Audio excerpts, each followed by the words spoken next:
Hi everyone, it's Miss Kris, and it's pouring out today. It's actually one of my favorite kind of days because I love to get like a cozy blanket and sit down and read a really nice book that I like. So I thought, why don't I get a book that I like and read it to you? So the book I picked today is called Grandpa's Garden. Now this book is about a little boy and his grandpa and how they go through the seasons in the garden. So let me show you Grandpa's Garden. And on the cover here, we see a little boy and his grandpa. And they're out there digging and planting. And I see baskets of food here. This is written by Stella and illustrated by Sheila Moxley. So let's see what the author has to say. Here's the first page. And when I look at the pictures, I'm seeing the boy has a hat on and a scarf, so it still must be cold. The trees, they don't have any leaves on them, so I guess it's not even spring yet. Let's see what the author has to say. Is it spring, Grandpa? Can we begin? The days are still short and the light is sharp like lemon juice. But here and there green spears have pierced the soil. Soon there will be daffodils. Snuggled deep in my hat and scarf, I tramp in Grandpa's footsteps to the vegetable patch at the garden's end.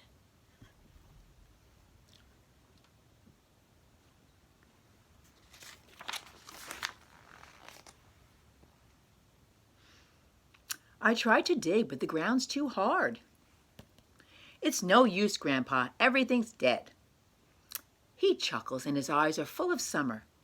It's only sleeping, Billy. Come and see.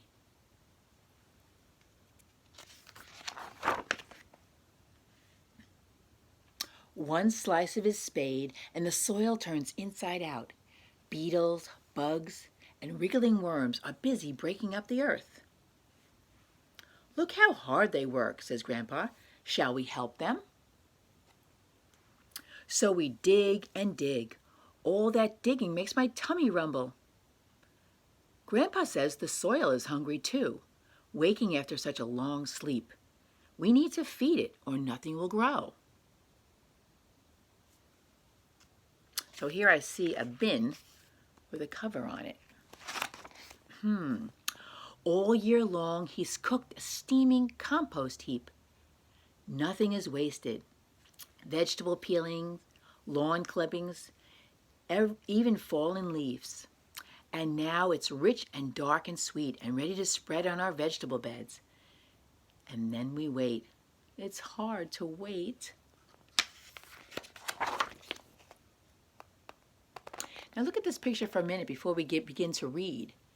I see the tree and the artist is showing you below the soil here. He's showing you the roots of the tree. And the roots are soaking up the nutrients or the vitamins in the soil. And also getting water. All early spring it's rained and the tree is drinking up the water through the roots. Also, I see some vegetables already in the garden. They might be onions or garlic. Grandpa crumbles earth. Oh wait, I'm sorry, let's start over here. It's warmer now and lighter. Leaves uncrumple soft and silk on waking trees. Grandpa crumbles earth like chocolate cake. Ready, Billy? It's planting time. We comb the soil smooth with our rakes and mark out lines with sticks and string. Peas and beans and pumpkin seeds need tucking in with careful fingers. We sow carrot seeds in tidy rows, but I like scattering lettuce seeds into the breeze. Grandpa says they'll grow wherever they fall. Grandpa has sprouted trays of potatoes. We bury them and pat the soil around, and then we wait. It's so hard to wait.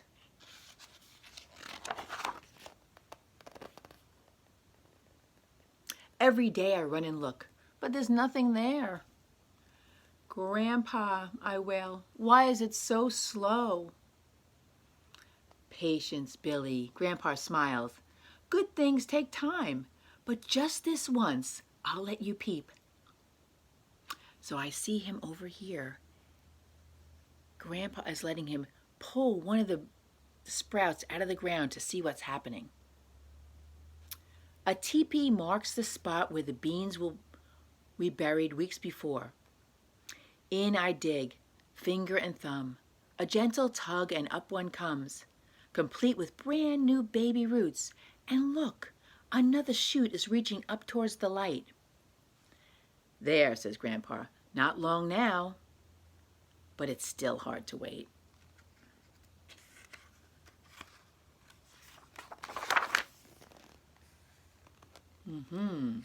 Now let's see what the artist is showing us.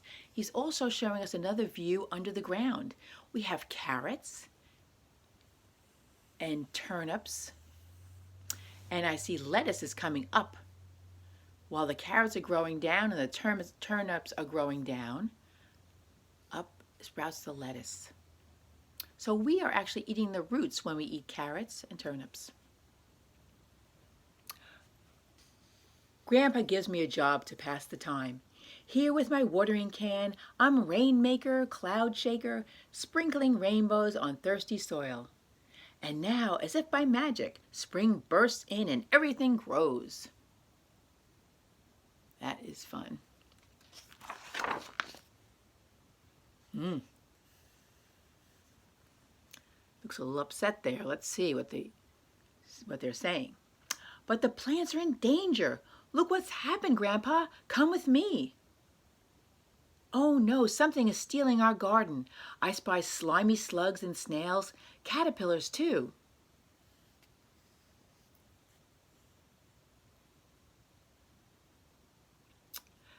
And I see aphids and black flies feasting on young frail leaves. We can't wait, there isn't time. But Grandpa doesn't seem to mind at all.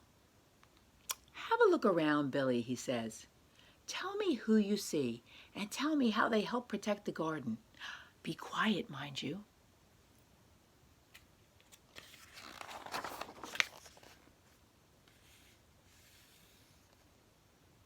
Very quietly, I start exploring. I find hungry frogs and snuffling hedgehogs.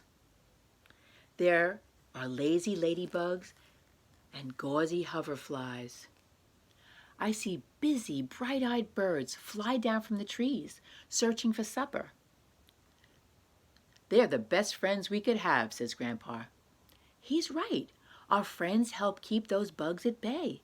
And Grandpa knows some tricks, too.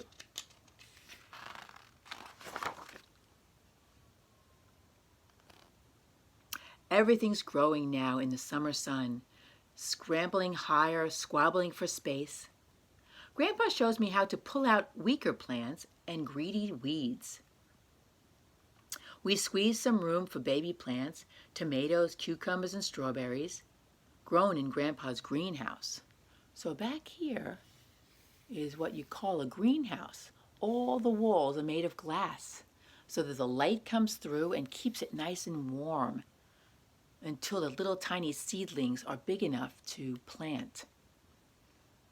So Grandpa says it's time, and they take those seedlings out and they're going to put them in their garden now.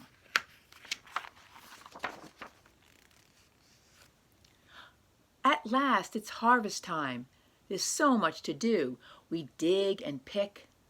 In no time at all, my basket fills and my mouth blooms with bright strawberry juice.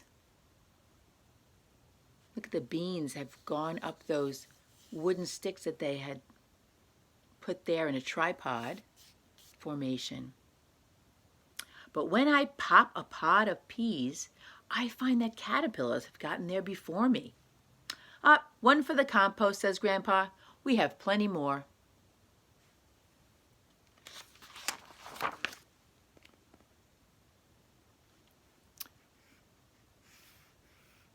Grandpa leaves some peas and beans unpicked. The pods bake in the late summer sun until they crackle and split their seams. Together we scoop the insides into paper bags. These are next year's crops, he says. I always grow a few more than I need. So they're going to take these dried seeds, put them in the bag, and then keep them all winter long and use them to plant beans again for next spring. The sun sinks tender as the ripest peach. Now I'm looking at the colors in the sky. Doesn't seem like a cool summer day anymore. It might be autumn. I see they have a fire and they have sweaters on. We light a fire and Grandpa and me roasting potatoes and toasting our toes. Grandpa sips from his flask of tea and I try to swallow my yawns. Autumn is sending the soil to sleep and it won't be long before the winter's here. But spring will follow and then we'll be there, Grandpa and me, to welcome it again. And I can't wait. So that was a lovely book talking about Grandpa's garden and how he shares it and teaches his young grandson. Here on the back's a better picture of their greenhouse. And also inside here, at the end of the book,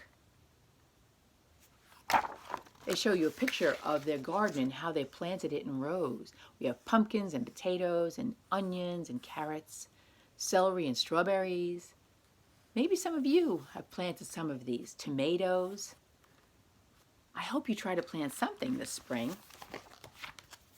There you go, Grandpa's garden. It was fun reading to you. Now enjoy this rainy day. Bye-bye.